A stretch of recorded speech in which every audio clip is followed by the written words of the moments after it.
Hello friends, అందరికీ స్వాగతం. So ఇక్కడ స్టాక్ పేరు వచ్చేసరికి టెరా సాఫ్ట్వేరు బీఎస్సీలో ఉంది, ఎన్ఎస్సిలో ఉంది. ప్రస్తుతానికి ఏంటంటే బీఎస్సీలో ఒక మంచి చార్ట్ ప్యాటర్న్ అయితే కనిపిస్తుంది. చూడండి, ఇక్కడ ప్రీవియస్గా ఒక రెసిస్టెన్స్ కనిపిస్తుంది. రెసిస్టెన్స్ వచ్చేసరికి 121 దగ్గర, ఏది 2006లో ఒకసారి అటెంప్ట్ చేసింది. ఆ లెవెల్ అనేది రెసిస్టెన్స్గా ఉంది. 2008లో అంటే రెసిస్టెన్స్ స్టార్ట్ అయింది కదా, అక్కడ ఒకసారి హై క్రియేట్ అయింది. దాని తర్వాత మళ్ళీ కిందకి వెళ్ళిపోయింది. 2017లో ఒకసారి బ్రేక్అవుట్ చేద్దామని అటెంప్ట్ చేసింది, కానీ షూటింగ్ స్టార్ లాగా ఫార్మేషన్ జరిగింది. బట్ ఇప్పుడు కూడా అటెంప్ట్ చేస్తుంది, కన్ఫర్మేషన్ అయితే లేదు, ఇంకా రాలేదు.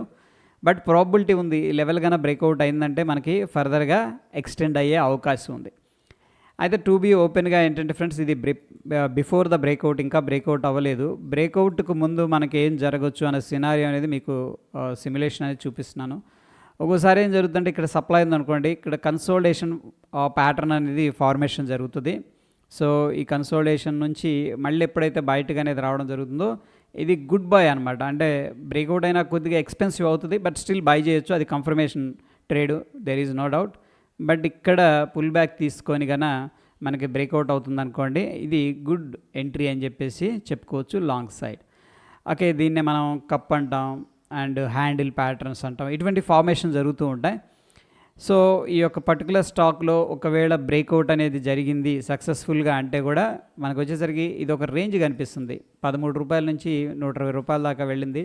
ఈ రేంజ్ అనేది మనం ట్రాక్ చేస్తే 106 పాయింట్స్ అనేది కనిపిస్తుంది. ఎనీహౌ ఇక్కడ నుంచి కూడా టార్గెట్ అనేది based on the consolidation pattern వచ్చేసరికి 225 నుంచి 230 అని చెప్పేసి ఒక జోన్గా మనం మార్క్ చేసుకోవచ్చు.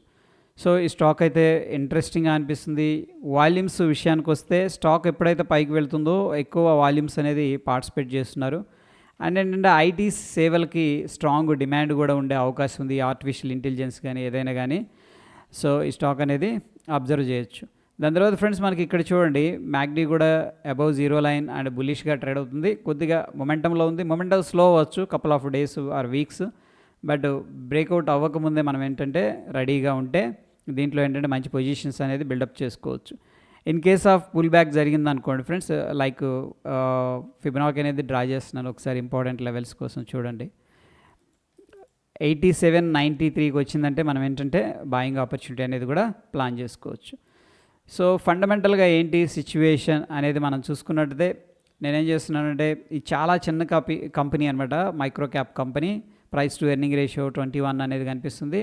క్వార్టర్లీ రిజల్ట్స్ అనేది మనం చూస్తే నెట్ ప్రాఫిట్ అనేది ప్రీవియస్గా అంత ఆశాజనకంగా లేదు, అంతా కూడా నెగిటివ్గా ఇస్తుంది అప్పుడప్పుడు. బట్ ఈ మధ్యకాలంలో ఏంటంటే కొంత కన్సిస్టెన్సీ అనేది మెయింటైన్ చేస్తుంది. ముఖ్యంగా డిసెంబర్ 2023 క్వార్టర్ నుంచి కూడా కొద్దిగా కంటిన్యూస్ గ్రోత్ అనేది కనిపిస్తుంది ప్రాఫిట్స్లో. సో ఈ స్టాక్ ప్యాటర్న్ వైజ్గా ఇంట్రెస్టింగ్గా ఉంది. ఫండమెంటల్గా ఓకే, నాట్ బ్యాడ్ అనమాట. ఇన్ దిస్ సిచ్యువేషన్ ఏంటంటే మనం స్మాల్ పోర్షన్ అనేది అలొకేట్ చేసుకోవచ్చు.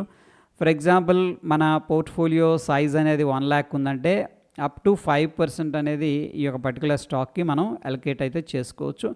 సో దీనికంటే తక్కువ చేసుకున్నా పర్లేదు, ఎందుకంటే చిన్న కంపెనీ కాబట్టి. బట్ బ్రేక్అవుట్ అయిందంటే మనకి ఒక మల్టీ బ్యాగర్ రిటర్న్స్ ఇచ్చే స్కోప్ అయితే కనిపిస్తూ ఉంది. So that's it friends, thank you.